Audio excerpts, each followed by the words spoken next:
Mesdemoiselles, messieurs, chers amis, chers abonnés, bonjour et bienvenue dans ce nouvel épisode estival de nos discussions sartoriales. Je dis estival car nous sommes aujourd'hui pas tout à fait dans l'été, nous sommes le 18 juin.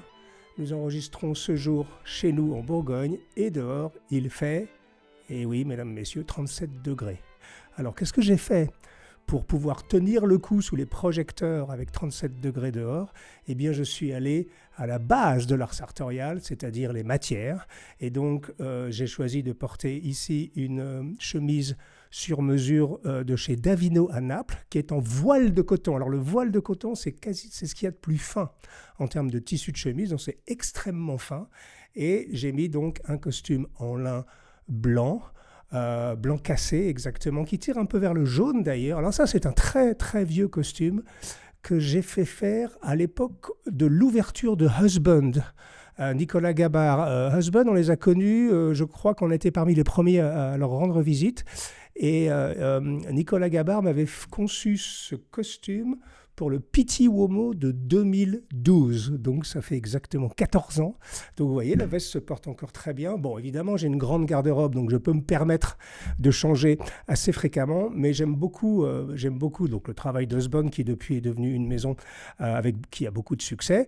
Mais dès le démarrage, nous, on avait vu qu'il y avait quelque chose de particulier chez Nicolas Gabard et chez la marque Husband. Et donc ce très très beau costume en lin irlandais d'ailleurs. Donc vous voyez, 14 ans après, il est encore très beau, et moi en plus ça me rassure et ça me fait plaisir, parce que ça veut dire que je n'ai pas trop ou pas du tout pris de poids depuis plus de 10 ans maintenant, et à mon âge, 63 ans, je peux vous dire que ce n'est pas une petite victoire. Aujourd'hui, nous allons parler des secrets d'une veste de costume réussie. Donc on va se concentrer sur les vestes aujourd'hui, parce que je me suis dit, bon, ça fait presque 10 ans qu'on fait des émissions sur discussions sartoriales et sartorial talks en anglais. On a ressassé assez souvent les mêmes principes. Quoi regarder? Où est-ce qu'on peut dire qu'une veste est de bonne qualité ou pas? Alors, vous connaissez toutes ces choses-là, mais aujourd'hui, je voudrais aller un tout petit peu plus loin, aller des choses un tout petit peu plus, entre guillemets, techniques, parce que je pense que notre communauté s'est considérablement élargie depuis 5 ou 6 ans, et que la grande majorité d'entre vous a déjà les prémices, on va dire, les bases, les basiques de l'art sartorial. Et aujourd'hui, je voulais aller un tout petit cran plus loin, parce qu'il me semble que vous êtes prêts à aller dans des considérations un tout petit peu plus spécifiques, un tout petit peu plus techniques et un tout petit peu plus sophistiquées. Mais avant de rentrer donc dans les secrets d'une belle veste de costume, eh bien, j'ai quelques annonces à faire. La première des annonces, c'est que nous avons été absents avec Sonia depuis plus d'un mois. J'avais enregistré, fort heureusement, une émission que j'ai pu diffuser avec Frédéric Costa il y a un mois, je crois. Mais nous sommes rentrés, en fait, nous sommes partis dans un très très grand voyage et un énorme projet que nous avons lancé à la fin du mois de février. Et nous sommes partis avec Sonia en Asie, d'abord en Asie du Sud-Est, puis en Asie de l'Est, enfin, on va dire de Singapour jusqu'au Japon. Nous avons visité 7 pays, et dans ces 7 pays, nous avons visité, tenez-vous bien, mesdames, mesdemoiselles, messieurs, nous avons visité 104 ateliers, exactement 104 ateliers en Thaïlande, au Vietnam, au Cambodge, à Hong Kong, en Corée du Sud, au Japon et à Singapour. Et pourquoi on a fait ça? Eh bien, tout simplement, je peux vous le dire aujourd'hui, nous travaillons à un nouveau livre qui va s'appeler The Asian Gentleman, parce qu'il nous a semblé que le marché de l'art sartorial en Asie du Sud-Est spécifiquement, et bien sûr au Japon, qui est un peu la nation la plus éclatante en termes de port du costume, parce que vous allez dans la rue au Japon, alors il y a beaucoup de salaryman, ce qu'on appelle, ils portent tous un peu le même costume noir ou bleu foncé ou gris foncé, mais quand même, il y a vraiment une appétence pour l'élégance masculine au Japon, mais dans d'autres pays, c'était plus balbutiant, et vous verrez, on a découvert des choses absolument géniales au Vietnam, au Cambodge, en Thaïlande, etc., etc. Et donc, nous allons préparer avec Sonia une vingtaine d'émissions sur cette zone géographique pour enfin faire le point, savoir où sont les bons tailleurs, quels sont les bons tarifs, et si jamais vous allez dans cette région, où vous pourrez aller vous faire un très joli costume avec des vrais artisans. Je ne parle pas des attrapes touristes qui, à Bangkok, vous proposent un costume soi-disant en bespoke pour $200 en 48 heures. Ça n'existe pas. Là, je parle de vrais artisans. Vous allez voir que c'est très, très intéressant. En outre, et je vais vous mettre le lien juste en dessous en haut de la description de cette vidéo, juste en dessous de cette vidéo, c'est que nous avons eu la joie et l'honneur d'être suivis pendant 5 jours par une équipe de la télévision nationale vietnamienne. Vous savez qu'au Vietnam, alors vous ne le savez peut-être pas, il n'y a pas de télévision privée, ce ne sont que des chaînes d'État. Et donc ils ont lancé il y a à peu près 6 mois une chaîne en langue anglaise qui s'appelle Vietnam Today. Et donc c'est ce qu'on appelle aujourd'hui en géopolitique le soft power, c'est-à-dire que le Vietnam veut montrer au monde entier, donc sur une chaîne en langue anglaise, qu'il y a des ressources fabuleuses au Vietnam en termes de gastronomie, en termes de tourisme, en termes d'artisanat, etc., etc. Donc c'est un joli reportage. J'étais plutôt agréablement surpris du résultat. Et si ça vous intéresse, c'est en langue anglaise, évidemment. Je vous mets le lien juste en dessous de cette vidéo. Donc ça, c'était pour nos pérégrinations sartoriales en Asie. La deuxième annonce que je voudrais vous faire, alors je l'ai mise sur un post sur cette chaîne, c'est que nous allons continuer nos opérations spéciales. Alors les opérations spéciales, ces opérations exceptionnelles, nous en avons réalisé 6, 2 fois avec Blandin et Deslois, 2 fois avec Cotton Society, 1 fois avec 7e largeur et 1 fois toute récente avec Frédéric Costa sur une offre exceptionnelle sur des costumes d'été. Alors je peux vous donner les chiffres aujourd'hui parce qu'on a réconcilié les différentes opérations. Donc ces opérations vous avez été, écoutez bien ce chiffre, un tout petit peu moins de 7000 personnes à participer. C'est-à-dire que 7000 parmi vous ont fait l'acquisition soit d'un costume chez Blandin Deslois, soit d'un blazer chez Cotton Society, soit d'un semainier de chemise, soit de souliers chez 7e largeur, soit de costumes d'été chez Frédéric Costa. Alors, vous n'êtes pas 7000 à avoir acheté chaque chose, mais en tout, il y a 7000 personnes, un tout petit peu moins, 6900 et quelques, qui ont participé à ces opérations. Et donc, quand on regarde ces chiffres-là, eh bien, ça ne peut que nous encourager à continuer. Et donc, je vais vous donner le programme. Demandez le programme, mesdames, messieurs. Voici le programme pour d'ici la fin de l'année. Voilà, on a travaillé très dur pour vous proposer des choses exceptionnelles, toujours exceptionnelles, facilité de paiement, tarif canon, un petit jeu au niveau des paliers comme d'habitude, parce qu'on aime bien cette notion un peu de compétition. Mais toujours est-il qu'on va vous proposer donc d'ici la fin de l'année. Alors, nous allons vous proposer à la toute fin du mois d'août, donc à la toute fin de l'été, alors je ne sais pas si ça tombera la toute dernière semaine d'août ou la toute première semaine de septembre, nous lançons notre V3, notre 3e opération avec Blandin Deslois. Et cette fois encore, nous avons décidé de travailler avec les tissus d'Ormeuil pour une collection donc, de vêtements sur mesure, costumes mais également manteaux pour l'hiver, en sur-mesure bien sûr, avec des tissus de chez Dormeuil. Et là, je peux tout de suite vous dire que nous avons bossé dur, parce que maintenant on a du recul. On sait à peu près les quantités, plus ou moins, on va dire à plus ou moins 20-30%, on sait les quantités. Donc il nous est possible maintenant d'anticiper les commandes de tissus pour faire en sorte qu'il y ait de moins en moins de délais. Et donc, on a travaillé dur là-dessus. Et ce qu'on va vous proposer en termes de tarifs, franchement, vous allez voir, c'est canon. Donc notez bien ça. Toute fin du mois d'août ou tout début du mois de septembre. De toute façon, on vous tiendra au courant sur nos réseaux sociaux, mais également sur la chaîne YouTube dans la rubrique Post. Nous allons lancer donc cette opération Blandin Deslois et je vous conseille vraiment de ne pas la rater celle-ci parce que vous allez être vraiment intéressé par le travail qui a été réalisé, bien sûr. Très beaux costumes avec des très beaux tissus, des très beaux manteaux également. Mais vous verrez également qu'on a fait beaucoup d'efforts au niveau des tarifs, comme d'habitude. Ça, donc, c'est pour Blandin Deslois. Ensuite, à la mi-octobre, nous allons faire la première opération de ce genre avec mon ami Alexis Lafont de chez Colincourt. Les gens qui suivent cette chaîne connaissent Colincourt, ce merveilleux chausseur parisien. Et nous avons décidé de faire quelque chose, de faire un test, puisque Alexis, depuis, on va dire, 5 ou 6 ans, a vraiment fait énormément de progrès dans le monde du sneaker. Et oui, et ce n'est pas parjure de dire ça, ce n'est pas un blasphème dans l'art sartorial, parce que vous allez voir que dans le monde du sneaker, il y a, allez, on va dire une dizaine d'années, on se posait tous la question. On se disait, mais tout le monde porte des baskets maintenant. On a même vu des gens qui commencent à porter des Stan Smith avec des costumes. Moi, personnellement, ce n'est pas ma tasse de thé. On se demandait bien tous ce que la chaussure classique allait devenir. Et puis finalement, ce qui s'est passé, c'est assez intéressant comme phénomène, c'est que les techniques bottières ont commencé à diffuser dans le monde du sneakers, ou peut-être à l'inverse, les bottiers, les chausseurs ont réalisé que s'ils ne faisaient pas de sneakers, ils auraient du mal à s'en sortir. Peu importe la source profonde de ça, mais ce que je peux vous dire, c'est qu'aujourd'hui, des maisons comme Colincourt, et Colincourt a été pionnier sur le sujet avec une autre entreprise qui s'appelle Crown, je crois, au Royaume-Uni, a proposé donc des sneakers réalisés dans les règles de l'art en cuir, avec possibilité de faire des patines. Et en plus de tout ça, last but not least, comme disent les Anglais, des sneakers ressemblables. Donc d'un seul coup, on quitte l'univers des choses jetables et pas très très très belles, que vous payez cher, d'ailleurs en l'occurrence pour les jeter au bout d'un an, pour aller vers quelque chose vraiment de très intéressant et qui va respecter les canons de l'art bottier traditionnel, respecter également les canons de l'art de la patine, et pour vous proposer 5 ou 6 modèles de sneakers différents, mais qui auront tous une tenue, un chic, et puis surtout de magnifiques cuir avec de magnifiques patines, et toutes les chaussures sauf un modèle seront ressemblables, et ça, on vous expliquera tout ça bien entendu, mais c'est vraiment quelque chose de joli.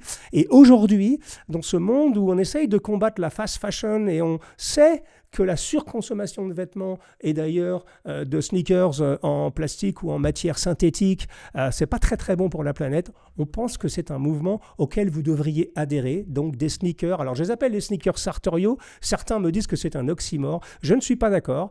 Évidemment, moi je ne mettrai pas ces sneakers-là avec un costume, bien que Alexis a décidé de me prouver le contraire. On verra bien pendant l'émission que nous allons tourner d'ici quelques mois. Mais par contre, pour le week-end, avec un pantalon de lin, avec une petite saharienne par exemple, ou même avec un joli denim japonais et une veste sport, ça marche super bien. J'en possède 2 paires, moi, qu'on a fait faire donc, pour cette opération des prototypes, et franchement, je les porte et c'est très joli. Donc ça, c'est mi-octobre avec Colincourt et Alexis Lafont. Ensuite, un mois plus tard, mi-novembre, nous allons réitérer donc l'opération que nous avons fait avec 7e largeur, l'opération souliers de qualité. Alors même chose, on va rester sur des basiques, puisque l'idée, c'est de vous aider à commencer votre placard à chaussures et petit à petit de vous faire une belle collection de chaussures. Eh bien, pour cette chose-là, nous sommes restés sur les basiques, comme d'habitude, donc Richelieu, Derby, mais cette fois, on a décidé, comme on sera en période hivernale, de rajouter des bottines, des Chelsea boots notamment. Donc vous verrez, on vous en parlera, ça va être très beau, les prix vont être canons, et nous sommes très contents de continuer à travailler avec 7e largeur. Et enfin, à la toute fin du mois de décembre, nous allons faire une première opération, une opération qu'on n'a jamais faite, qui va être intégralement consacrée au black tie, ou pour le dire autrement, aux habits formels, au smoking, à tout ce dont vous avez besoin pour aller dans une soirée formelle, une cérémonie. Je ne sais pas si vous recevez la Légion d'honneur, par exemple, ou si vous allez dans une réunion un peu huppée qui demande un dress code black tie. Donc le black tie, c'est le smoking en France. Eh bien, avec Blandin de Loie, à la toute fin du mois de décembre, juste avant Noël. Alors, ça ne veut pas dire que vous aurez vos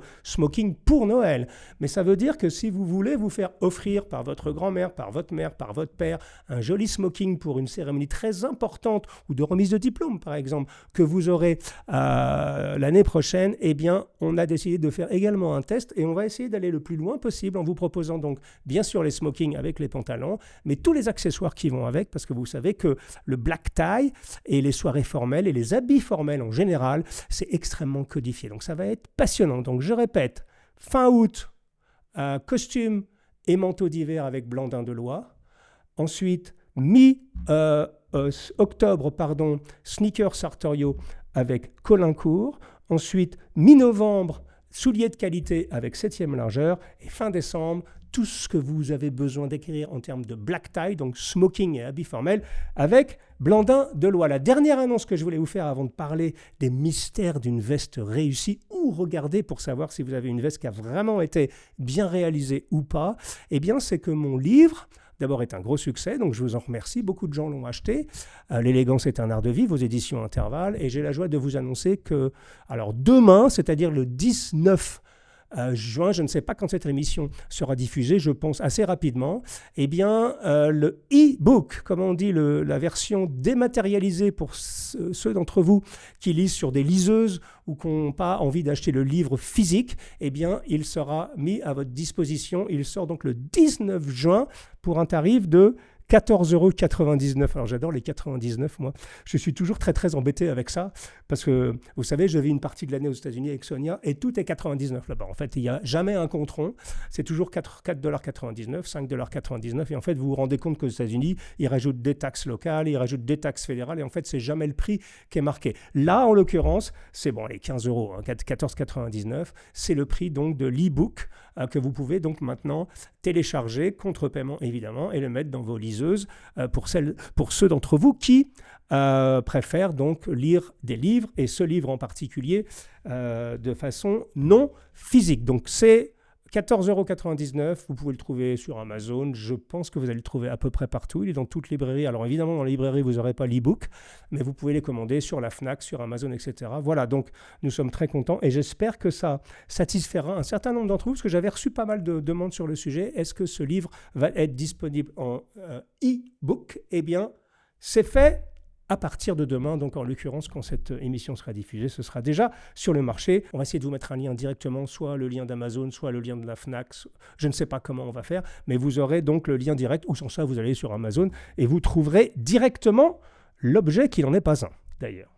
Alors maintenant, rentrons dans le cœur de notre sujet d'aujourd'hui.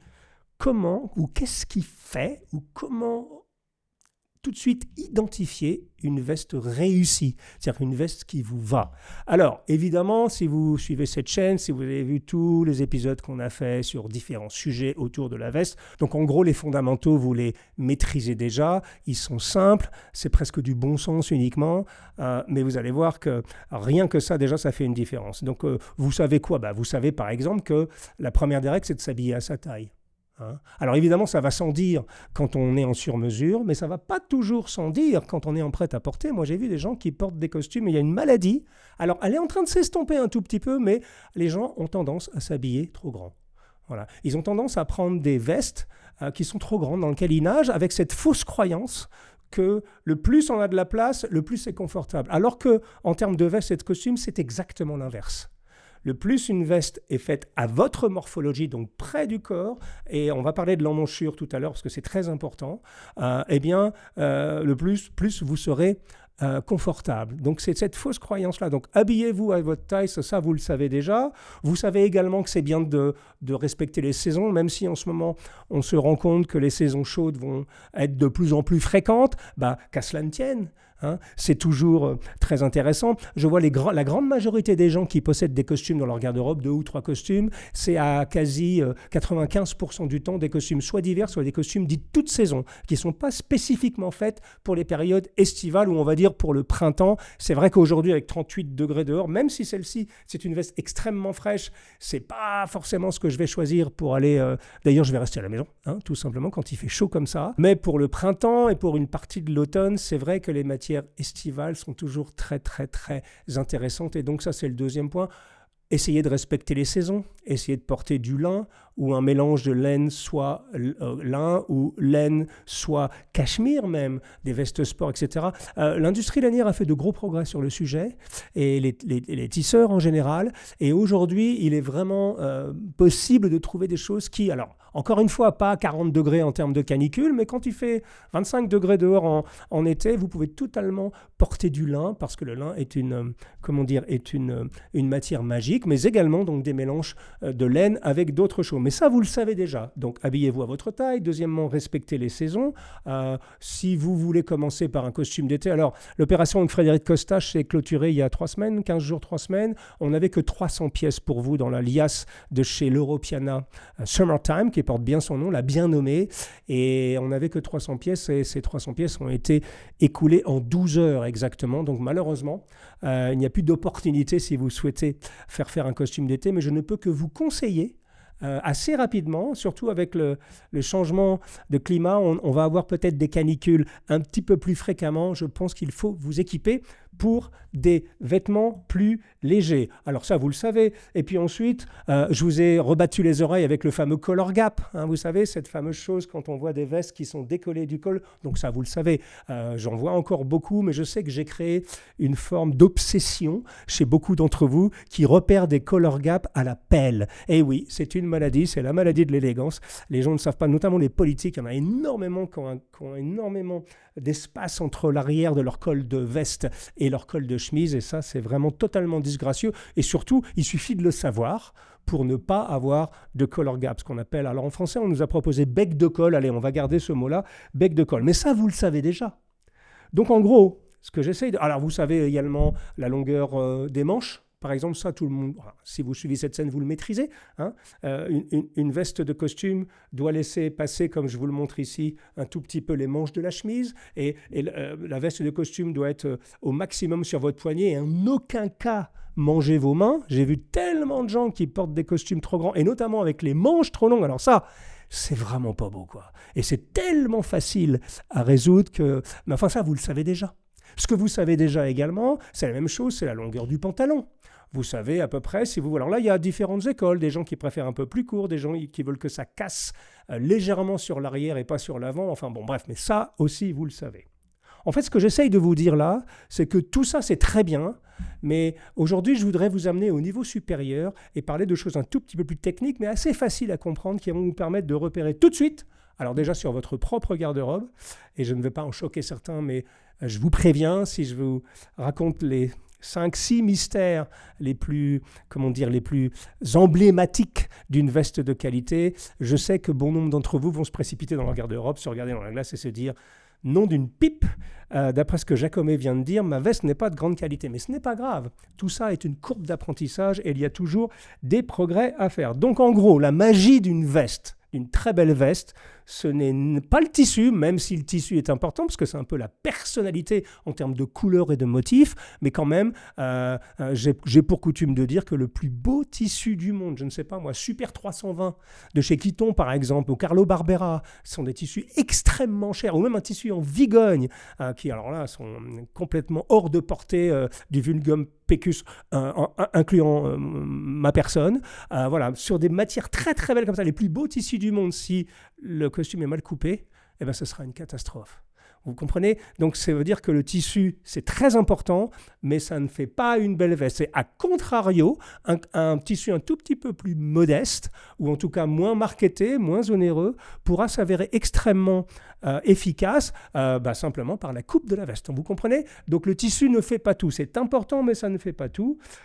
Et encore moins la doublure. Alors moi, j'ai visité des centaines et des centaines de maisons de sur-mesure, et ils vous racontent tout simplement, vous pouvez choisir le tissu, et vous pouvez même choisir la doublure comme si c'était le sommet de la pyramide en termes de choix. Bon, c'est intéressant, c'est rigolo. Bon, on aime bien s'amuser avec des doublures un peu créatives. Moi, personnellement, je suis assez conservateur sur le sujet. J'aime bien des choses relativement discrètes, mais je sais que bon nombre d'entre vous, et vous avez totalement le droit, et notamment, et en plus de ça, vous avez raison de vous faire plaisir. Mais c'est pas ça qui va marquer une veste de qualité. Tout ça, c'est de l'habillage, comme les boutons, par exemple. Les boutons en corne, les boutons en mother of pearl, comme on dit, en perle de corail. Bon, tout ça, c'est très sympathique, mais c'est pas ça, encore une fois, qui fait une veste de qualité. Alors, la première chose à regarder, ce sont, eh oui, mesdames, messieurs, les épaules.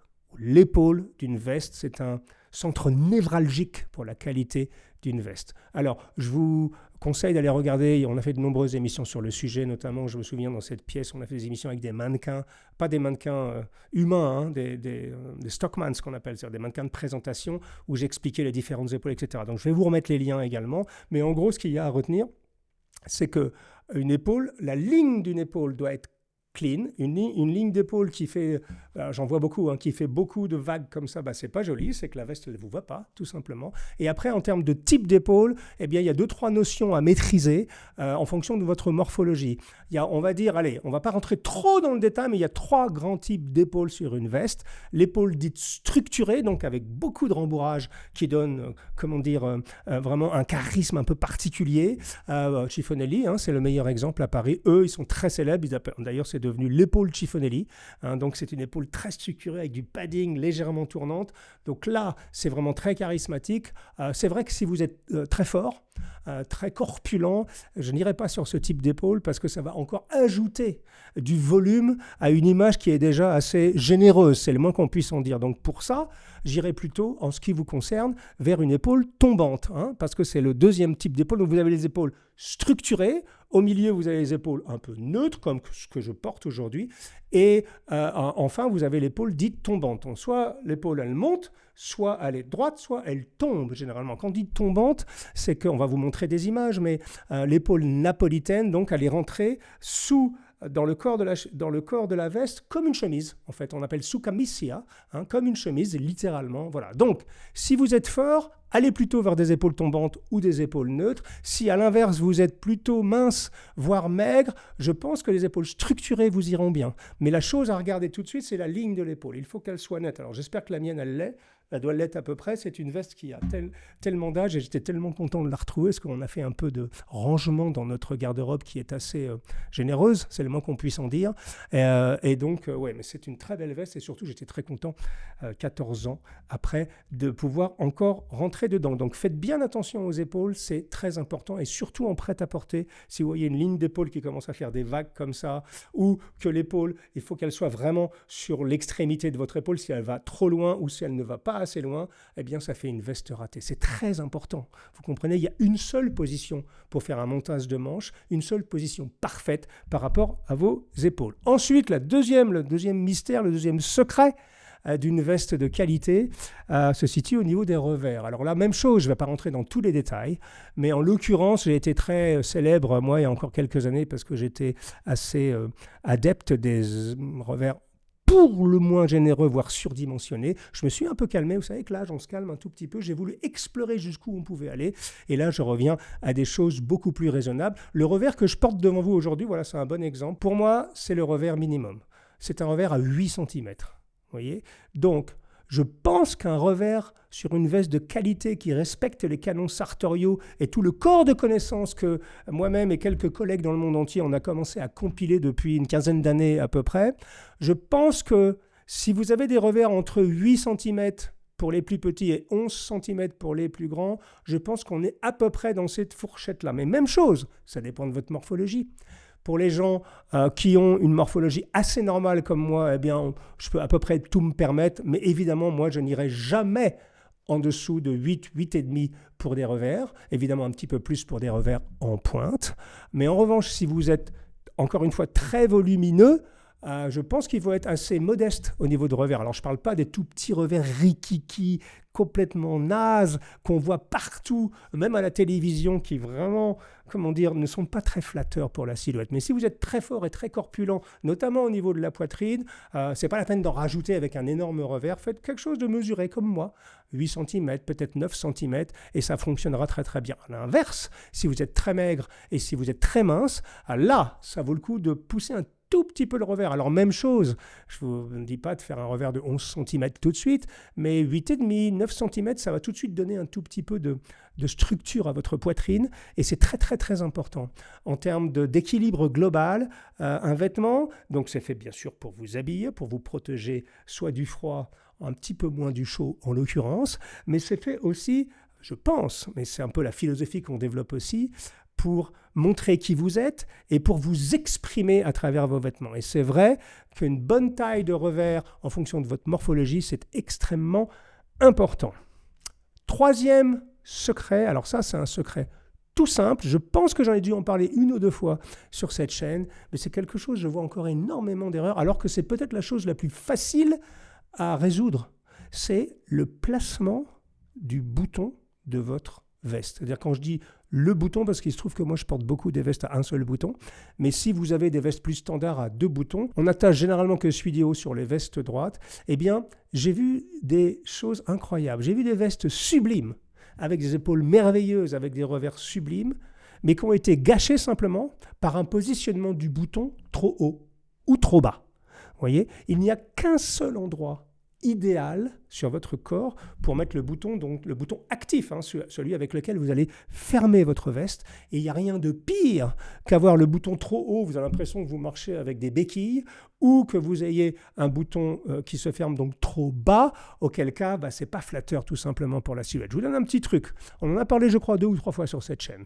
J'ai pas inventé, il se trouve que c'était une blague que j'ai faite un jour. Je me suis mis donc devant la caméra, j'ai mis ma main, mon petit doigt sur mon nombril, et j'ai mis ma main comme ça. Et ça m'a fait penser à Napoléon. Voilà, donc j'ai appelé ça le test Napoléon. Et d'ailleurs, c'est très curieux. Voilà, c'est la puissance de YouTube. J'ai vu des gens qui me disaient « Ah, monsieur Jacomet, maintenant, quand j'achète une veste, je fais toujours le test Napoléon. » Qu'est-ce que c'est que le test Napoléon ? C'est nous qui l'avons inventé. Hein. Vous mettez votre petit doigt à la hauteur sur votre nombril. Voilà. Et ensuite, là, sur votre nombril. Et ensuite, vous mettez vos 3 doigts supplémentaires, donc vos 4 doigts, à partir de votre nombril. Et au-dessus du dernier doigt est à peu près la zone où le boutonnage sera idéal pour vous. Alors encore une fois, ce n'est pas une science exacte, c'est quelque chose qu'on a inventé avec la pratique, avec presque 20 ans de pratique, mais ça marche quasiment à tous les coups. Voilà, faites attention, surtout au positionnement du bouton. Et ça, si vous faites ça en sur-mesure, donc dans un salon de demi-mesure ou même chez un tailleur en grande mesure, c'est vraiment quelque chose de très important et c'est très simple. Il suffit simplement de le positionner relativement rapidement. Donc ça, c'est facile à résoudre. Et la 4e et dernière chose, j'ai dit qu'il y en avait 5, en fait il y en a 4, mais celle-ci est tellement importante que je vais y passer plus de temps parce que je ne pense... Alors on a dû en parler ici et là, mais on n'a jamais pris le temps de décortiquer ce que ça voulait dire. C'est le problème de l'emmanchure. Alors, si vous êtes nouveau sur cette chaîne, peut-être ça ne vous dit rien ce que c'est une emmanchure. L'emmanchure, c'est ça. Vous voyez, c'est à quel niveau il y a un trou dans la veste sur lequel on vient attacher la manche. Vous voyez, donc ça, c'est ce qu'on appelle une emmanchure. Alors, même chose, nous sommes malheureusement les victimes de cette idée reçue, de cette fausse conception qui est qu'il faut avoir de la place pour être confortable. C'est faux. Et spécifiquement au niveau d'une veste de costume ou même d'une veste sport, il faut faire très attention de faire en sorte que vous puissiez mettre votre emmanchure le plus haut possible. Alors, quand on dit une emmanchure le plus haut possible, celle-ci, regardez, voilà, alors, le test à faire, savoir si l'emmanchure est assez haute, c'est de bouger votre bras, vous voyez, et si votre veste ne bouge pas trop, voilà, comme la mienne, alors je la tiens là, mais vous voyez, elle ne bouge pas trop, donc c'est une emmanchure. Chiffon-Daly les fait encore plus haute que ça, mais chez Husband, ils étaient déjà très très hautes, à l'époque, hein, évidemment. Pour qu'une emmanchure soit haute, enfin c'est simple, c'est que simplement le trou par lequel la manche va être attachée doit être plus petit, tout simplement, et pas très grand, parce que si vous faites grand, ça va descendre, et quand vous allez, vous avez vu ça, je vais essayer de trouver des images, mais j'ai d'ailleurs une séquence formidable que je vais vous montrer tout de suite là, qui est pour vous expliquer immédiatement et visuellement la liberté de mouvement qu'apporte une emmanchure positionnée le plus haut possible. Sonia, je pense qu'elle a parlé de ça, je ne suis pas sûr que c'est avec Antonio Liverano à Florence, ou quelqu'un d'autre, peut-être chez Vitaly Barbares, je me souviens d'une discussion où Sonia parlait avec un vieux tailleur, et ce vieux tailleur lui disait, vous savez Sonia, pour faire le test, pour savoir si l'emmanchure est assez haute, asseyez-vous et essayez de lasser vos chaussures. Si vous n'arrivez pas à lasser vos chaussures parce que vos emmanchures sont très hautes, c'est un très très très bon signe.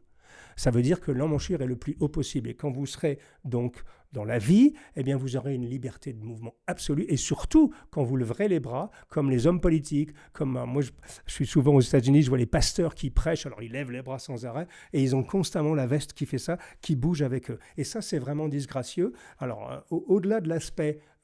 on va dire esthétique, c'est aussi quand vous aurez goûté à une emmanchure haute, c'est vraiment un autre monde, ça vous donne une liberté de mouvement et surtout, vous avez vraiment là l'impression d'avoir une veste, et ce n'est pas qu'une impression d'ailleurs, qui a été faite pour vous, à vos mesures. Et ça aussi, ce n'est pas très compliqué. Si vous participez à une de nos opérations, si vous en parlez, je sais pas, avec Blandin Deloy, si vous avez participé à Cotton Society avec Michael Onona, qui a fait du bon boulot d'ailleurs sur les blazers, eh bien ça aussi, ça se discute. Vous voyez ce que je veux dire? Mais c'est quelque chose pour nous, c'est indnégociable. Il faut absolument que vous ayez une emmanchure le plus haut possible. Alors je ne vous dis pas d'aller à l'extrême, que vous soyez complètement engoncé comme ça, mais juste que vous soyez confortable et la mettre le plus haut possible, que vous vous sentiez maintenu ici et surtout que vous puissiez bouger. Et ça, ça fait toute la différence. Parce qu'encore une fois, un très beau tissu, même très onéreux, voire même une jolie coupe, mais si l'emmanchure est trop basse, ça ruine tout. Alors vous vous en rendrez pas compte quand vous allez mettre la veste, mais alors je sais que les Asiatiques adorent faire ce test-là, ils font carrément ça en permanence pour voir si l'emmanchure est assez haute, mais c'est un bon test. Levez les bras, voilà, et si avec une veste et une emmanchure très basse, même si je fais ça, la veste, ça serait déjà là. Vous comprenez? Donc ça, c'est assez facile à modifier, mais c'est quelque chose de fondamental. Je n'ai jamais eu l'occasion de vous le dire. Et je vais vous montrer une séquence. Alors, pour les plus anciens d'entre vous, même moi, c'est un peu ancien pour moi, donc peut-être pour votre père, je ne sais pas. Ça va vous dire quelque chose. C'est un petit extrait d'une émission que j'ai retrouvée donc, dans les archives de l'INA sur un artiste français qui s'appelait Claude François. Alors ma génération, tout le monde connaissait Claude François, c'était la star absolue, qui d'ailleurs s'habillait chez Camps Deluca à Paris, donc tailleur en grande mesure. Et lui dansait et gesticulait avec ses vestes de façon absolument incroyable, et ces vestes ne bougeaient jamais. D'ailleurs, on voit la même chose chez Fred Astaire, chez Gene Kelly, tous les danseurs d'Hollywood des années 40 et 50, même chose, on les voit gesticuler, et la veste ne bouge jamais. Pourquoi? Parce que l'emmanchure est haute. Et là, je vais vous montrer, donc je pense que c'est dans les débuts des années 60, Claude François qui va danser devant vous, c'est une petite séquence que j'aime bien. Et là, pour ceux d'entre vous qui se posent encore la question des vertus d'une emmanchure haute en termes de liberté de mouvement, eh bien, regardez ceci. Mashed potatoes. Mashed potatoes!